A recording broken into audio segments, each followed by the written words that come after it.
Baik, secepat kita berdoa. Kiranya Tuhan menolong di dalam pemberitaan firman Tuhan kali ini. Terima kasih dalam sebuah perayaan yang Tuhan percayakan di dalam kami mengingat kembali akan 13 tahun yang Tuhan percayakan di dalam panggilan kehidupan pelayanan gereja kami. Mari biarlah Engkau sendiri yang juga berkarya dalam secara khusus dalam kehidupan kami, dalam gereja dan juga dalam kehidupan kami. Bahwa kami mau belajar dan juga mengenal dari beberapa jemaat yang Tuhan taruh di dalam kitab Wahyu. 7 jemaat yang menjadi sebuah corak warna gereja dan juga kehidupan setiap kami. Kiranya Tuhan menolong kami dalam pemberitaan firman Tuhan kali ini, dan kami juga berdoa khususnya untuk waktu yang singkat ini. Biar Roh Kudus yang juga akan menerangi hati setiap kami, supaya kami juga dapat makin mantap, makin kuat, makin teguh, dan kami mengiringi juga mengikut Tuhan. Ini doa kami, hamba-Mu yang penuh dengan keterbatasan, yang hina ini dapat menyampaikan dengan baik, bertanggung jawab di hadapan Tuhan. Ini doa kami Tuhan, di dalam nama Putra-Mu Tuhan kami Yesus kami berdoa. Amin.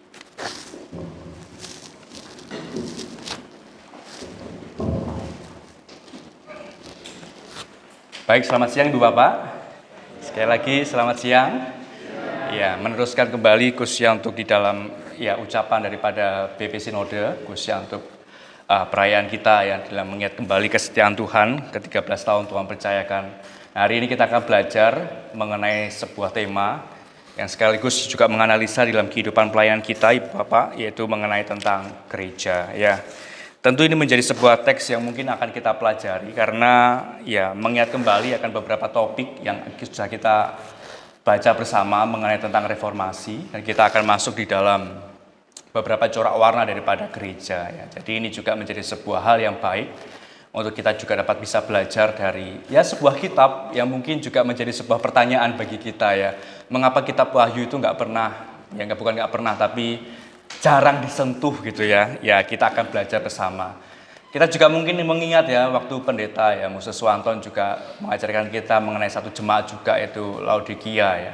Kita akan belajar satu sisi, yaitu jemaat daripada Tiatira ya. Jadi ini juga menjadi sebuah 7 jemaat yang akan menolong kita di dalam kita merespon pasca reformasi ini ya. Jadi tema kita kali ini Bu Bapak yaitu menyelesaikan pekerjaan Tuhan sampai akhir ya, atau bahasa teknis dalam Alkitab itu sampai masa kesudahannya ya. Jadi sampai akhir, sampai masa kesudahannya ya. Mari kita buka Ibu Bapak di dalam kitab Wahyu pasal yang kedua ayat 18 hingga ayat yang ke-29. Kitab Wahyu pasal yang kedua ayat 18 hingga ayat yang ke-29 menjadi jemaat yang ketiga ya, atau keempat yaitu jemaat Tiatira ini. Wahyu pasal yang kedua, ayat 18 hingga ayat yang ke-29.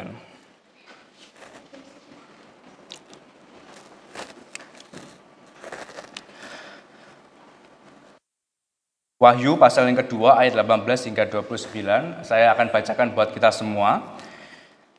Kepada jemaat di Tiatira, dan tuliskanlah kepada malaikat jemaat di Tiatira, inilah firman anak Allah yang matanya bagaikan nyala api, dan kakinya bagaikan tembaga. Aku tahu segala pekerjaanmu, baik kasihmu maupun imanmu, baik pelayananmu maupun ketekunanmu ya. Aku tahu bahwa pekerjaanmu yang terakhir lebih banyak dari apa yang pertama. Ayat 20, tapi aku mencela engkau karena engkau membiarkan wanita Isabel yang menyebut dirinya nabiah mengajar menyesatkan hamba-hambaku supaya berbuat zina dan makan persembahan-persembahan berhala. Dan aku telah memberikan dia waktu untuk bertobat, tetapi ia tidak mau bertobat dari zinanya. Lihatlah, aku akan melemparkan dia ke atas ranjang orang sakit, dan mereka yang berbuat zina dengan dia akan kulemparkan ke dalam kesukaran besar, jika mereka tidak bertobat dari perbuatan perempuan itu. Dan anak-anaknya akan kumatikan, dan semua jahat akan mengetahui bahwa akulah yang menguji batin dan hati orang, dan bahwa aku akan membalaskan kepada kamu setiap orang menurut perbuatannya. Tapi kepada kamu, yaitu orang-orang lain di Tiatira, yang tidak mengikuti ajaran itu dan yang tidak menyelidiki apa yang mereka sebut seluk-beluk iblis, kepada kamu aku berkata, aku tidak mau menangguhkan beban lain kepadamu. 25, tetapi apa yang padamu, peganglah itu sampai aku datang. Ini juga menjadi sebuah petunjuk hidup Paulus tadi ya. Tetapi apa yang ada padamu, peganglah itu ya sampai aku datang. Lanjutnya 26, dan barang siapa menang dan melakukan pekerjaanku sampai kesudahannya, kepadanya akan kukaruniakan kuasa atas bangsa-bangsa. Dan ia akan memerintah mereka dengan tongkat besi, mereka akan diremukkan seperti tembakar tukang periuk, sama seperti yang kuterima dari Bapakku. Dan kepadanya akan kukaruniakan bintang timur. Siapa bertelinga, hendaklah ia mendengarkan apa yang dikatakan Roh kepada jemaat-jemaat. Ya. Sampai sejauh ini bacaan firman Tuhan, Ibu Bapak, berbagilah setiap kita yang kita akan belajar bersama di dalam satu teks atau kitab Wahyu, yaitu sebuah teks apokaliptik ya, sebuah nubuatan, penglihatan lebih tepatnya ya, yaitu Rasul Yohanes ya pada saat itu di dalam Pulau Patmos. Jadi Bapak, sebagian besar dalam kitab Wahyu itu ya menggambarkan tentang kerajaan Allah yang akan nyata di tengah dunia ini ya. Jadi ini juga menjadi sebuah gambaran ya, kalau kita mau buka ya, misal ya di dalam ruang tamu kita, tirainya kitab Wahyu itu ya, membuka cakrawalanya kitab Wahyu, kita melihat bahwa kerajaan Allah itu akan nyata di dunia ini. Ini juga menjadi sebuah persepsi yang keliru ya. Kalau kita ngomong tentang surga atau kerajaan Allah itu nanti kita akan ke sana atau tidak ya. Tapi pemulihan itu ada ya di tengah-tengah dunia ini. Oleh sebab itu dalam kitab Wahyu digambarkan tentang ya kerajaan Allah di dunia ini. Bapak Ibu, kita akan belajar dari salah satu jemaat yang termasuk dalam 7 corak warna gereja. Mungkin gereja ini nggak terlalu familiar, nggak terlalu populer dengan misal jemaat ya Smyrna atau Philadelphia, atau yang cukup ya complicated itu ya Pergamus itu juga sangat ini, dan juga beberapa yang lain ya, atau Laodikia ya. Itu juga menjadi hal yang mungkin sering kita dengar. Tapi Tiatira itu apa dan bagaimana suasana jemaat daripada Tiatira itu ya. Tapi yang menjadi unik adalah satu mandat yang Tuhan berikan kepada jemaat Tiatira saat itu adalah menyelesaikan ya pekerjaannya hingga masa kesudahan atau masa akhir ketika Tuhan Yesus akan datang kembali. Bapak Ibu, ngomong-ngomong tentang menyelesaikan pekerjaan itu ada beberapa ya filosofi atau bukan filosofi atau prinsip hidup seseorang ya. Yang pertama adalah ketika ngomong tentang pekerjaan atau bekerja itu pasti kita nggak bisa lepas daripada pekerjaan itu untuk hidup. Ya. Pekerjaan untuk hidup, kita bekerja itu ya untuk memenuhi, kita juga mencukupkan segala kebutuhan apa yang Tuhan percayakan ya. Itu definisi yang pertama dan itu menjadi sebuah hal yang standar lah ya. Ngomong tentang pekerjaan. Jadi pekerjaan adalah bekerja untuk hidup. Yang kedua adalah hobi yang jadi pekerjaan. Wah, ini yang menjadi akhir-akhir ini ya. Hobi yang misal di dalam satu bahasa yang diartikan adalah aku senang melakukan ini dan ini juga menjadi sebuah mata pencarian dalam kehidupan aku gitu ya. Aku suka melakukan hal ini sehingga tidak ada istilahnya office hour gitu ya. Nggak ada istilah 9 ketemu 5 atau 8 ketemu 4, tidak ada ya. Jadi benar-benar menikmati apa yang menjadi sebuah pekerjaannya ya. Jadi bekerja untuk hidup yang pertama, yang kedua adalah bekerja untuk ya hobi yang dipekerjakan, itu yang kedua. Tapi akhir-akhir ini yang menyita perhatian adalah bekerja karena mood. Ini ya repot ini ada ya. Bekerja karena mood ya, istilah ya. Karena kemudian wah, mengumpulkan tugas loh anak-anak teman-teman kita ya mahasiswa ya, butuh mood yang baik gitu ya, atau kita bekerja melakukan suatu hal, aduh aku perlu mood yang baik supaya aku juga dapat menyelesaikan ini gitu ya. Jadi bekerja itu karena ya ada sebuah atmosfer mengenai tentang mood, suka atau tidak suka di dalam ya bekerja ya. Jadi ada 3 hal atau paradigma atau prinsip mengenai pekerjaan. Yang pertama bekerja itu untuk mencukupkan kehidupan hidup atau hobi yang menjadi pekerjaan, dan ketiga adalah ya karena mood ya di dalam pekerjaan yang dipercayakan. Tapi ada satu tujuan Ibu Bapak, satu goals mengenai tentang pekerjaan itu adalah menyelesaikan gitu ya. Mungkin ketika kita berbicara misal di dalam konsep berumah tangga gitu ya. Aduh tanggung ini sudah harus cepat selesai. Tanggunglah diselesaikan sekalian aja gitu ya. Satu tujuan di dalam pencapaian daripada pekerjaan adalah ya menyelesaikan ya. Teman-teman yang berjuang itu juga harus menyelesaikan setiap tugas yang ada. Kita pun juga ya, di dalam tugas tanggung jawab, di dalam kehidupan rumah tangga juga harus menyelesaikan apa yang ya Tuhan percayakan dalam kehidupan keluarga. Demikian juga halnya Ibu Bapak di dalam jemaat Tiatira ya. Jemaat yang kecil tapi Tuhan percayakan sebuah ya karya yang tidak main-main. Untuk menyelesaikan di dalam tugas panggilan kepada jemaat Tiatira. Bapak Ibu, kalau kita lihat konteks memang kitab Wahyu kan kita selalu menerka-nerka ya. Mungkin Ibu Bapak yang sudah pernah pergi ya, mungkin ketika 7 jemaat atau sebuah tur wisata religius ya gitu ya. Saat ini memang ada di dalam Turki ya, Turki tapi modern ya. Memang sudah bangunannya Ibu Bapak nggak boleh lihat di sana ya, nggak ada jemaat Smyrna itu yang mana, jemaat Tiatira sudah nggak ada ya. Bangunannya juga nggak ada, cuma ada beberapa hal atau petilasan yang ada di sana. Tapi sekarang konteksnya ialah Turki modern ya, kepada 7 gereja di Asia Kecil ya. Mengapa di Asia Kecil ya? Bapak selalu ingat ya, memang ini selalu berkorelasi dengan apa yang Tuhan karyakan kepada Paulus. Di situ dijelaskan di sana pasti ada Paulus pergi kepada ya jemaat Asia Kecil ya.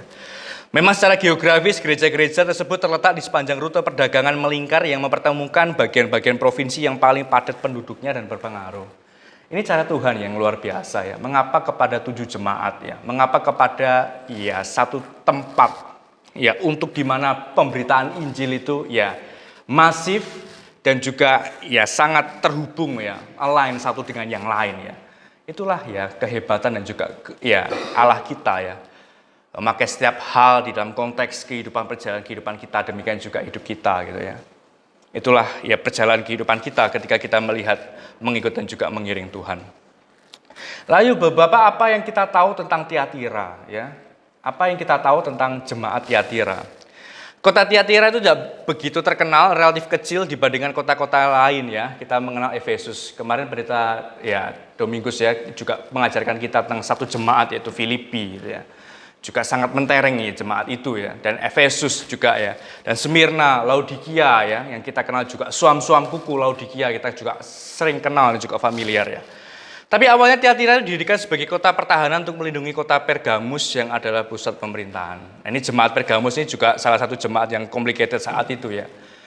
Sama-sama problemnya dengan Efesus saat itu ya, dengan pergulatan mengenai tentang ya pengajaran-pengajaran yang tidak baik. Ada aplikasi atau implikasi yang singkat untuk menolong kita Ibu Bapak ya di dalam bagian ini ya. Kecil tapi Tuhan pakai ya. Walaupun Tiatira nggak sementereng, nggak sering dibicarakan seperti Laodikia atau Smyrna atau Efesus gitu ya. Tapi Tuhan pakai kota yang kecil ini, jemaat yang kecil ini ya Tuhan pakai dengan ya sebuah pernyataan, aku tahu kasihmu, aku tahu pelayananmu, aku tahu bahwa pekerjaanmu itu lebih berat daripada pekerjaan yang aku telah kasih kepada kamu ya. Ini sebuah ungkapan pernyataan Tuhan yang sekali lagi ya, walaupun kecil tapi Tuhan ya sekali lagi ya pakai dengan hal-hal yang besar jemaat Tiatira ini. Bapak Ibu, implikasi yang singkat selanjutnya adalah justru dengan hal yang kecil kita bisa lihat tangan Tuhan itu merenda ya. Saya mau pakai istilah atau pinjam istilah daripada pemazmur ya. Tangan Tuhan itu merenda hidup kita gitu ya, merenda merajut ya. Kehidupan kita satu demi persatu ya. Demikian halnya di dalam kota Tiatira ini, walaupun dia diapit dengan jemaat-jemaat yang besar saat itu skalanya ya. Tapi dengan hal yang kecil itu Tuhan pakai dia ya, untuk menyatakan akan kemurahan daripada Tuhan. Kalau Ibu Bapak lebih ngeh lagi ketika ngomong tentang Tiatira atau jemaat Tiatira, Ibu Bapak pasti ingat yaitu Lydia ya. Lydia ini kita ingat di dalam Kisah Rasul 16 ya. Lydia itu ya seorang perempuan yang menjual kain ungu dan ini juga menjadi salah satu orang atau wanita pertama atau ya orang pertama yang bertobat ya. Yang sebagaimana Alkitab itu nggak bisa lepas daripada zaman patriark ya, yang laki-laki yang selalu dituliskan, tetapi ya Lydia di situ juga muncul dalam Kisah Rasul 16. Ya, Tuhan pakai juga Lydia ini juga berasal daripada Tiatira ya. Nama Tiatira Ibu Bapak kita masuk ya dalam pengertiannya, definisinya adalah Tiatira itu pengorbanan terus-menerus ya, selalu berkorban. Selalu menyatakan akan pengorbanan ya, menggambarkan karakter gereja Kristen dari tahun ya 500 hingga 1500. Ya ini nggak bisa lepas dan juga jauh ya daripada jemaat Tiatira ketika ya Kisah Rasul jemaat perdana awal-awal. Mungkin cukup ratusan tahun, tapi kita lihat bahwa ini sebagai corak warna daripada jemaat Tiatira Ibu Bapak ya. Menggambarkan pengorbanan yang terus-menerus. Tiatira Ibu Bapak, jemaat Tiatira, Wahyu 2, 18 sampai 29 ini, apa yang menjadi problem ya? Apa yang menjadi salah? Padahal Tiatira kita jelas, kita dapat artikan bahwa dia adalah jemaat yang selalu ya berkorban ya, pengorbanan yang terus-menerus. Mengapa Tuhan begitu keras ya di dalam bagian hal ini, khususnya di ayat 20 ya? Tetapi aku mencela engkau ya. Ini juga sebuah ungkapan ya. Kata tetapi itu kan kalau kita bahasakan di dalam Alkitab itu kan ya sebuah pembalikan ya. Pembalikan daripada hal yang pertama dan penekanannya lebih daripada yang pertama tapi yang kedua itu tadi. Tetapi aku mencela engkau ya. Apa yang begitu Tuhan begitu keras ngomong kepada Tiatira? Kalau definisinya Tiatira selalu berkorban. Tiatira Ibu Bapak salah ya. Memiliki pengertian tentang pengorbanan ya. Dia memiliki sebuah konsep kekeliruan terhadap konsep ya pengorbanan ya. Dia meninggalkan apa yang benar demi apa yang nyaman. Ya, ini salah satu ya juga bisa dikatakan penyakit jemaat ya di dalam gereja-gereja mula-mula saat itu ya. Ini adalah harga yang harus dibayar memang saat itu. Tapi mungkin kita adalah hal yang mudah kita ngomong hal ini ya. Tapi bagi mereka benar-benar adalah sebuah pergumulan bagi mereka ya. Tapi kekeliruan yang diambil daripada jemaat Tiatira adalah mereka ya sekali lagi ya meninggalkan apa yang benar. Bukan meletakkan Ibu Bapak ya. Meletakkan itu bisa diambil lagi tapi benar-benar meninggalkan. Meninggalkan apa yang benar dan ya lebih kepada hal yang nyaman. 20 ya, tetapi aku mencela engkau karena engkau membiarkan jemaat Tiatira telah kompromi tentang hal kenyamanan ya, ketimbang mempertahankan hal yang benar. Perjalanan hidup kita Ibu Bapak ya, dalam segala suatu hal yang Tuhan percayakan ya, mungkin ya menolong kita saat ini ya.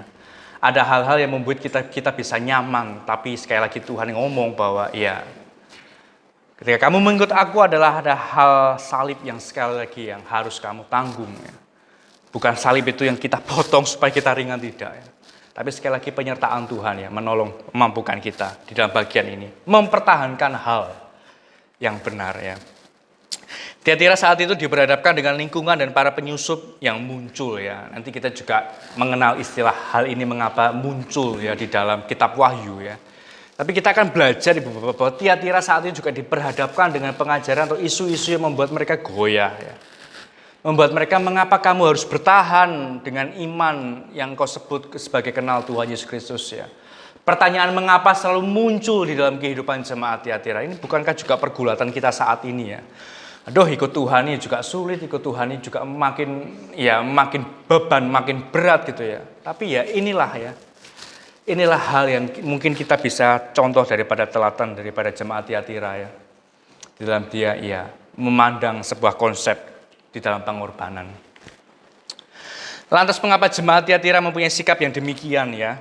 Kalau kita lihat bahwa mungkin nggak bisa habis pikir ya, mengapa jemaat Tiatira itu bisa melakukan hal demikian ya? Bukankah malaikat Tuhan yang Tuhan pesankan itu juga dia selalu memuji ya? Dia tahu apa pekerjaan yang baik, dia tahu segala pekerjaan yang mungkin juga mendatangkan pelayanan ya. Tapi mengapa Tiatira itu mengambil sikap yang demikian ya? Tiatira telah meninggalkan kebenaran karena terjadi sebuah polarisasi. Ini di dalam bagian ini ketika ya Tuhan izinkan mengikuti ya di dalam pelayanan leadership itu ya. Dalam kepemimpinan hati-hati dengan sebuah ya polarisasi ya. Polarisasi ini bisa diciptakan, bisa sengaja atau ketidaksengajaan ya. Tapi rata-rata Ibu Bapak di dalam church planting itu ya di dalam penggembalaan di dalam gereja itu rata-rata memang disengaja di dalam polarisasi ini. Jemaat Tiatira juga mengalami hal demikian Ibu Bapak di dalam polarisasi ya. Pembagian atas dua hal. Polarisasi ekstrim ya. Kalau kita bandingkan dengan jemaat Efesus, Efesus tahu Ibu Bapak ya. Mengenai doktrin-doktrin Allah yang baik ya. Bahkan dia dipuji begitu luar biasa Efesus. Kamu tahu Allah, kamu tahu Yesus Kristus ya. Kamu tahu bagaimana menghidupi iman ya. Tetapi Efesus kalah ya. Dia kalah dengan satu hal yaitu pelayanan kasih. Tapi berbanding terbalik Ibu Bapak dengan jemaat Tiatira. Jemaat Tiatira dipuji oleh malaikat di sini. Aku tahu segala pekerjaanmu, baik kasihmu maupun imanmu ya. Baik pelayananmu maupun ketekunanmu aku tahu ya. Di dalam malaikat dalam bagian hal ini ya. Pesan yang disampaikan kepada jemaat Tiatira ya. Tapi jemaat Tiatira kalah dengan isu yaitu doktrin. Dengan pengajaran yang baik. Ya karena satu hal ya. Ada penyusup di tengah-tengah di saat itu ya. Ada pengajar-pengajar yang tidak bertanggung jawab di bagian hal itu. Ada satu hal ya, pernyataan atau statement Ibu Bapak. Gereja biasanya terpolarisasi dalam dua ekstrim ya. Entah mereka akan memiliki kepala yang penuh dan hati yang kosong. Atau hati yang penuh dan pikiran yang kosong. Polarisasi manapun akan mematikan. Ini berbahaya ya, sekali lagi bagian hal ini ya. Dan memang bukanlah sebuah isu yang baru untuk saat ini setiap gereja-gereja yang ada Ibu Bapak. Bahkan di tengah-tengah mega church, gereja-gereja besar pun gitu ya. Polarisasi apapun itu akan selalu mematikan. Dan inilah isu yang diangkat di dalam jemaat Tiatira Ibu Bapak ya. Polarisasi yang ekstrim tidak ada hal yang baik. Demikian juga di dalam jemaat Tiatira. Efesus juga dikatakan demikian ya. Dia nggak kalah hebat dengan jemaat-jemaat yang lain. Tetapi di dalam pelayanan dia nol besar. Tiatira sangat luar biasa di dalam pelayanan, di dalam bentuk pelayan kasih. Tetapi secara knowledge pengetahuan, di dalam pengenalan akan Tuhan itu jauh dari apa yang Tuhan katakan di dalam polarisasi ini. Bapak Ibu, polarisasi mungkin bukan hanya gereja tapi kehidupan setiap kita ya. Kadang kali Ibu Bapak ya, kita juga ya mempolarisasi hidup kita dengan sengaja ya. Seakan kita mampu menyelesaikan karena kita itu kuat ya. Tuhan, ini aku bisa ya bagian ini ya. Tapi kalau yang itu Tuhan saja gitu ya. Itu polarisasi juga di dalam perjalanan spiritual kehidupan kita Ibu Bapak ya. Dan ini hati-hati bagian hal ini ya. Ya jangan sampai kita ada di dalam fase kehidupan ini. Ya mungkin kita akan harus lewati hal ini ya. Tapi polarisasi manapun akan mematikan.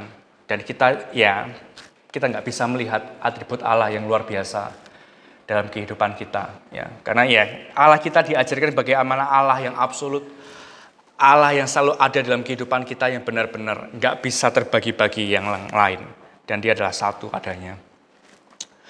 Poin yang pertama Ibu Bapak kita bisa pelajari bahwa mata Tuhan itu melihat selalu pekerjaannya. Ya.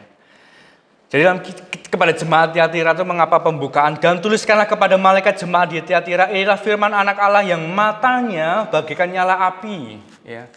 Mengapa sapaan ini berbeda ya? Sapaan ini berbeda kepada jemaat-jemaat yang lain. Mengapa jemaat Tiatira itu disapa dengan sebuah kalimat yang membuat, mengapa ada sebuah deskripsi mengenai tentang Allah? Allah yang bukan Allah yang damai, Allah yang ya pembukaan daripada Paulus ya. Aku mengasihimu kasih karunia Kristus Yesus mengalir dalam kehidupanmu itu ya. Tapi mengapa dalam jemaat Tiatira ya langsung digambarkan deskripsi mengenai tentang Allah yang matanya itu bagaikan nyala api ya. Bagian ini ya.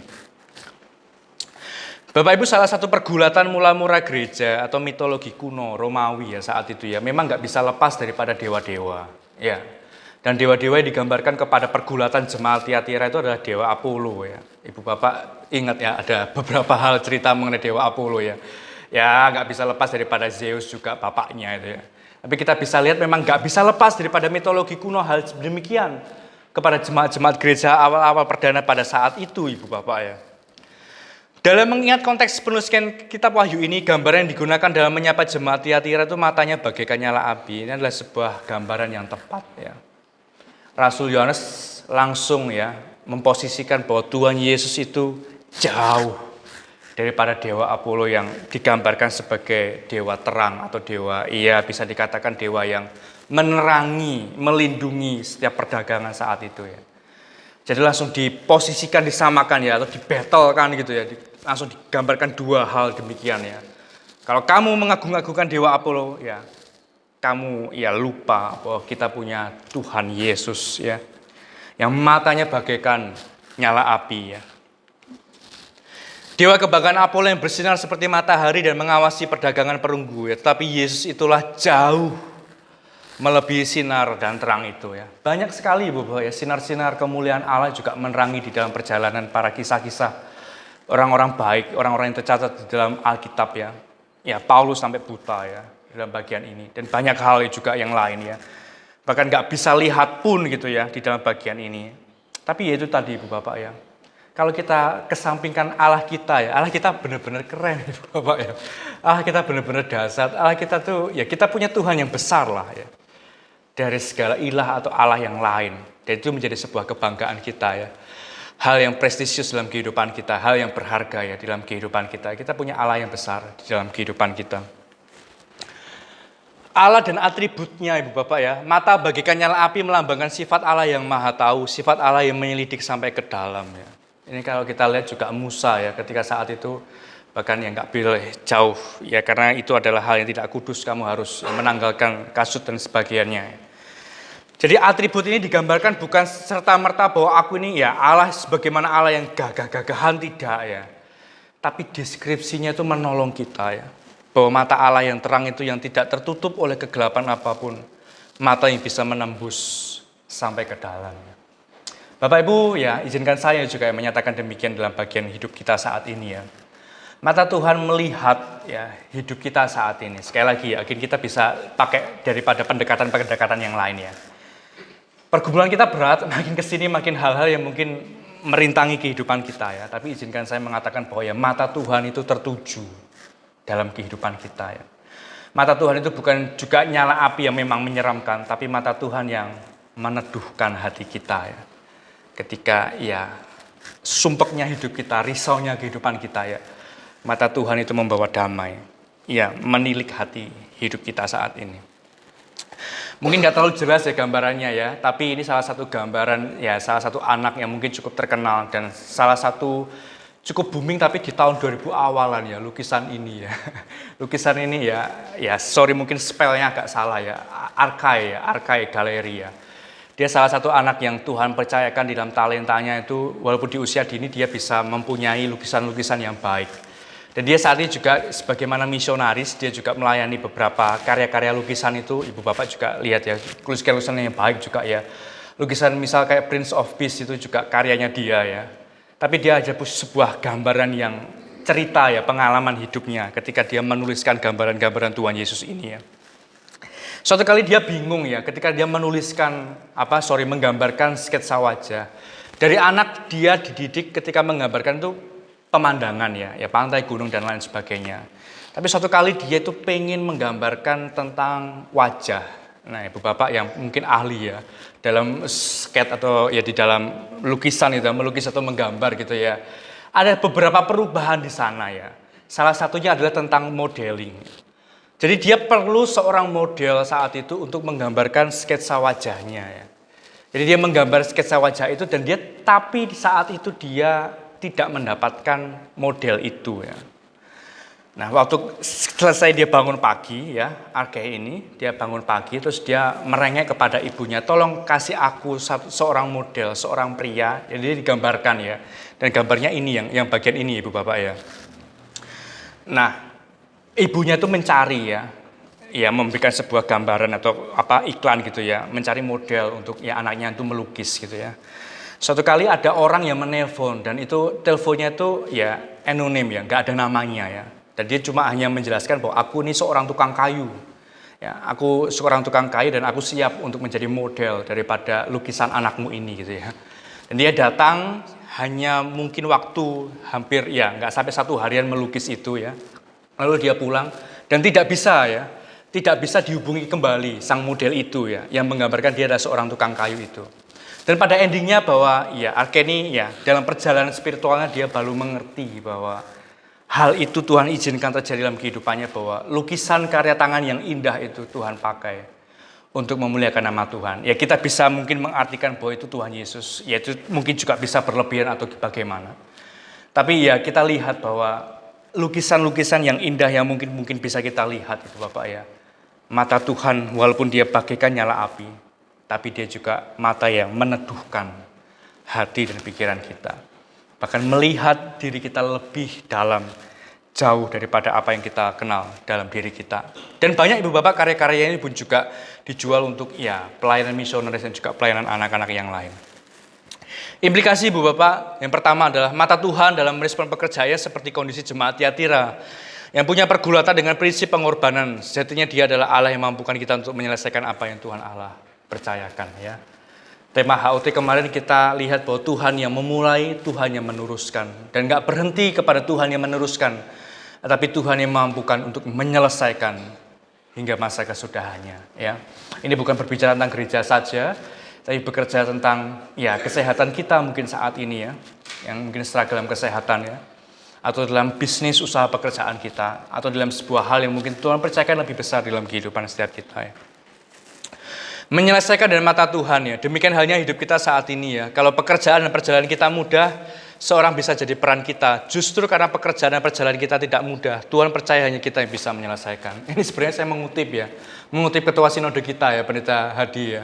Di dalam bagian ini dia menulis sebuah ya bisa dikatakan quotes ya dalam sering sekali ya beberapa catcher-catchernya itu selalu pakai ya di dalam penulisan di dalam sosial medianya ya. Dan saya terberkati gitu Bapak ya. Kalau pekerjaan-perjalanan kita mudah, semua orang bisa jadi peran kita ya. Justru karena pekerjaan-perjalanan kita tidak mudah ya. Tuhan tahu dan Tuhan mau bahwa hanya kita yang mengambil peran itu ya. Biar ini juga menjadi kekuatan kita Ibu Bapak ya di dalam bagian ini. Yang kedua Ibu Bapak yang terakhir adalah Tuhan Allah itu tidak mencari apa yang tidak ada ya.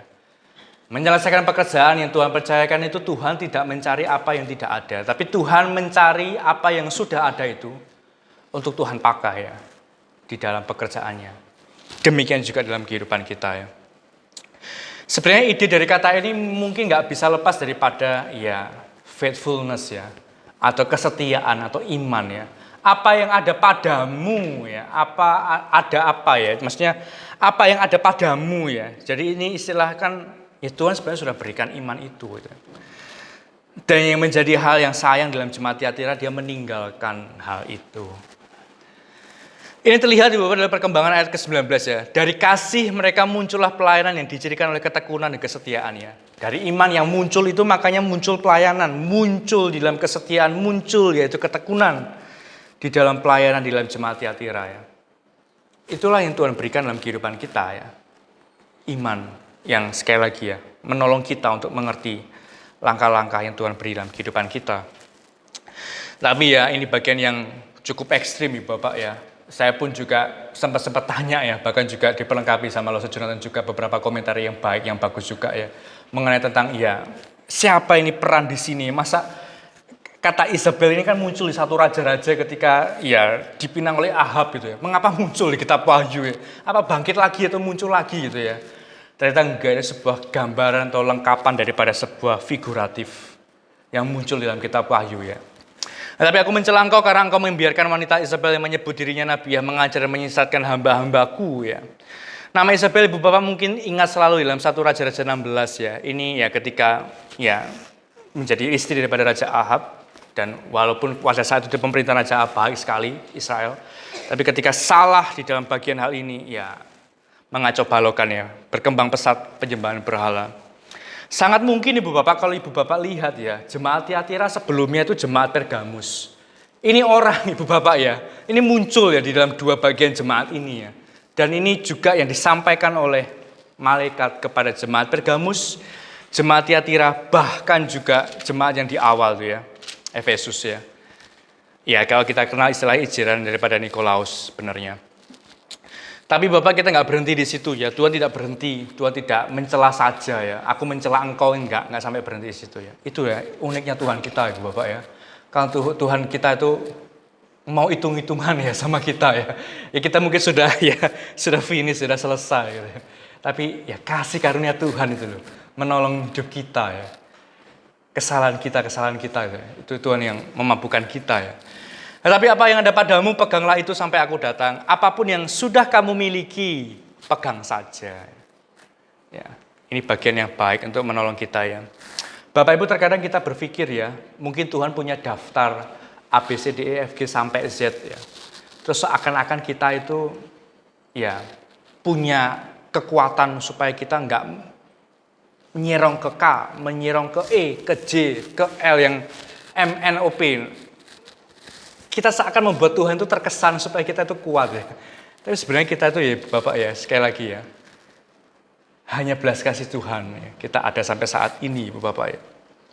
Tuhan Allah itu tidak mencari apa yang tidak ada. Apapun yang kamu miliki, kamu tahu bahwa Tuhan tahu itu kita rapuh ya. Jadi jangan sok kuat di hadapannya. Ini yang menjadi teguran keras juga kepada jemaat Tiatira di dalam bagian hal ini ya. Menolong kita Ibu Bapak sekali lagi ya di dalam bagian ini ya. Tuhan Allah tidak mencari apa yang tidak ada dalam kehidupan kita. Justru apa yang Tuhan percayakan dalam kehidupan kita.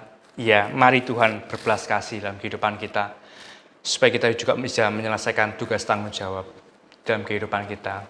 Ya, saat ini Ibu Bapak ya, spirit dunia, postmodern atau bagian-bagian yang lain, isu-isu sekarang ya mungkin bisa membuat kita ya terkecoh ya. Ya aku sekarang nggak ada kok, ya harus memuji sesuatu yang ada dulu. Beingnya dulu supaya ada, supaya aku bisa maksimal. Oh tidak ya. Tuhan ngomong dalam jemaat Tiatira bahwa apa yang ada padamu. Ini sebenarnya juga ngomong tentang iman ya.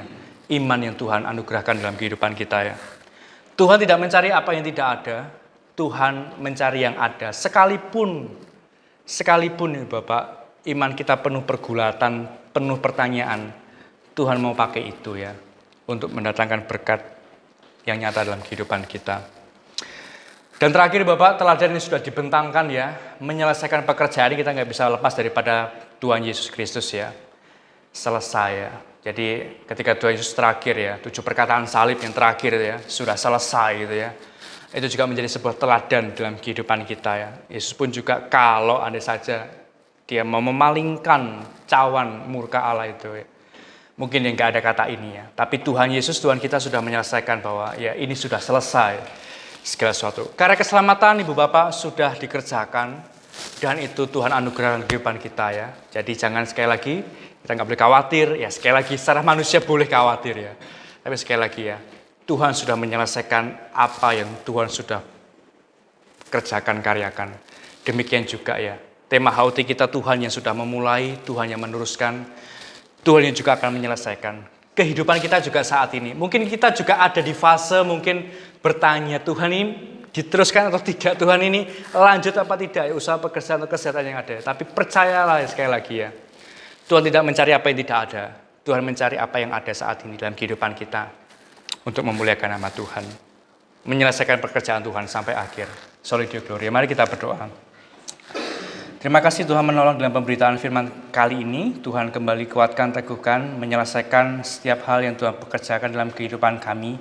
Sekali lagi dalam kehidupan kami selalu bertanya mengapa ini terjadi, tetapi kami sekali lagi mau belajar, mau taat akan hal yang Tuhan mau taruh dalam kehidupan kami. Karena kami adalah manusia yang fana, yang hina, yang sekali lagi selalu mendudukan hati Tuhan. Tapi iman yang Tuhan anugerahkan ini menolong kami langkah demi langkah, walaupun sedikit demi sedikit Tuhan, di dalam hal-hal yang mungkin sekali lagi kecil bagi sekitar kami. Tapi kami mau mempersembahkan diri kami kepada Tuhan dengan segala sesuatu, usaha pekerjaan, bahkan kesehatan yang Tuhan anugerahkan dalam kehidupan kami. Materaikan ini firman ini kepada jemaat setiap kami. Ini doa kami dalam putra-Mu Tuhan kami, kami berdoa. Amin. Kami kembalikan kepada Bu Yuli pemimpin pujian.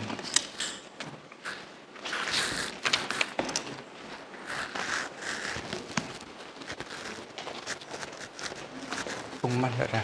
Ada.